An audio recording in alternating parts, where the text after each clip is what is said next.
মাতৃ দিৱসৰ আন্তৰিক শুভেচ্ছাৰে মা ঈশ্বৰৰে আন এক ৰূপ। প্ৰতিগৰাকী মাতৃলৈ মোৰ সহস্ৰদ্ধ প্ৰণাম যাচিলোঁ। আহিবলগীয়া দিনবিলাক সকলোৱে যাতে সুখৰ হওক, মংগলময় হওক তাৰে কামনা কৰিলোঁ। ভগৱানেও যাতে সকলোকে সুখ আৰু মংগলময় কৰি তোলে। আজি যিটো কবিতা আবৃত্তি কৰিবলৈ আগবাঢ়িছোঁ, কবিতাৰ শিৰোনামা হৈছে আই। এই কবিতাটো লক্ষী মৰাণদেৱৰ হয়, তেখেত ফিলবাৰী অঞ্চলৰ হয়।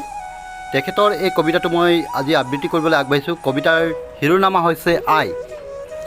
জানো জানো আই, বহুত আন্ধাৰৰ পিছতেই হ'ব পোহৰৰ আগমন, বহু মৃত্যুৰ পিছতেই শুনিম জন্মৰ কন্দন।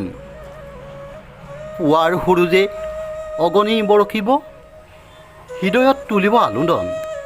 বিফলে নাযায় আই তোৰ চকু পানী, জীৱনৰ এই এক প্रण।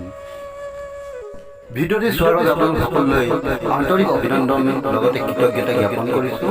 আমাৰ এনেদৰে আহিবলগীয়া নতুন ভিডিঅ'সমূহ পাবলৈ আপোনালোকে আমাৰ চেনেলটো ছাবস্ক্ৰাইব কৰি ল'ব আৰু লগতে বেল আইকনটো বজাই ল'ব। তেতিয়াহে আমাৰ নতুন ভিডিঅ' আমি যেতিয়াই দিওঁ আপোনালোকে আমাৰ ভিডিঅ'বোৰ সোনকালে পাব আৰু আপোনালোকে উপভোগ কৰিব পাৰিব।